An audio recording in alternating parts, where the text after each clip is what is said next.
The Weatherlight is one of the most iconic ships in Magic: The Gathering, having appeared in the game's stories for over 20 years.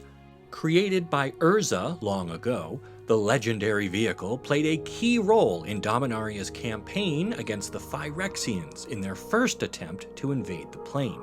The original crew are still celebrated as heroes, and the creation of the Weatherlight is immortalized in its own saga, a proud memory of Dominaria's ability to come together in times of need.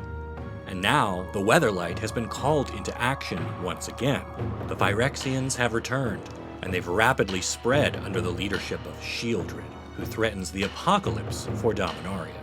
Will the untested crew live up to the legacy of their predecessors? I'm Ryan Gomez, behind the scenes is Nicole Burdick, and you're about to find out what happens to the Weatherlight.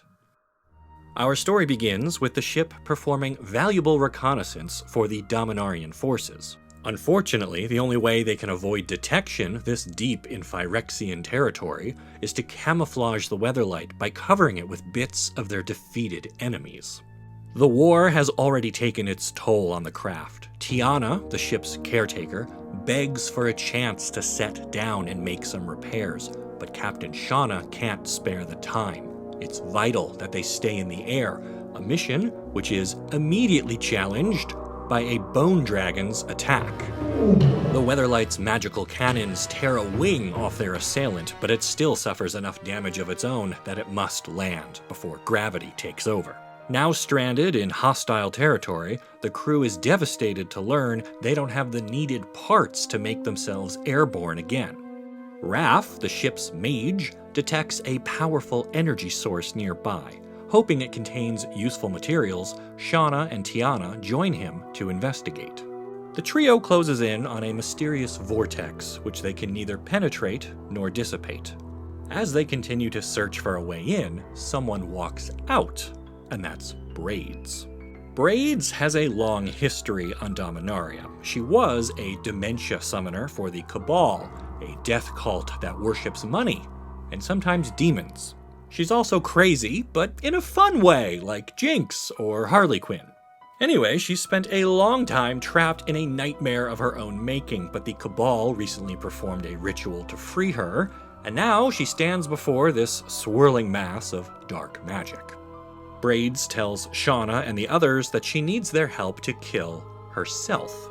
Apparently, inside this magical storm, there is a shard of Braids, an even more evil and twisted copy of herself, and it stands between Tiana and the parts she'll need to repair the Weatherlight. Braids then opens a series of portals on the edge of the maelstrom, and everyone walks in to confront the darkness waiting for them on the other side. The story focuses on Shauna and her passage through the barrier, during which she is confronted by a ghostly image of Sisay, her ancestor and former captain of the Weatherlight.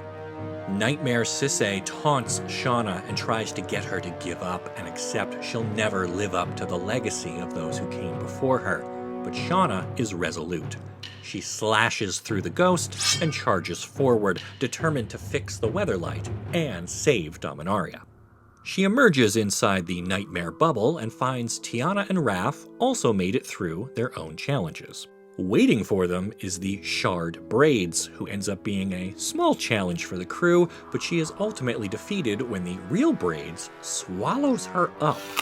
Braids then thanks Shauna and the others for their help and promises not to kill them as they strip parts from a broken Phyrexian war machine that was at the center of the storm.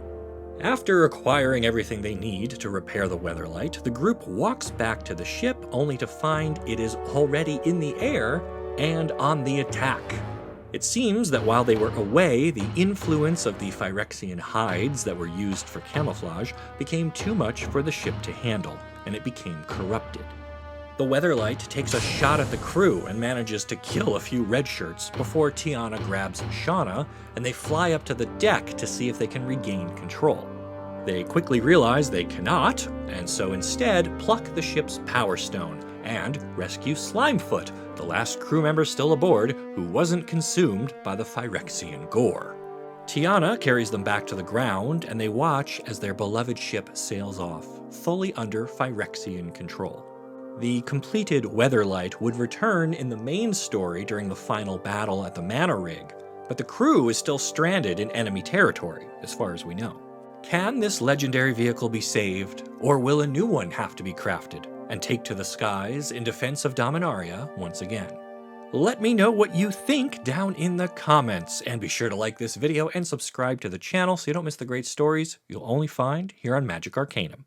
We'll see ya!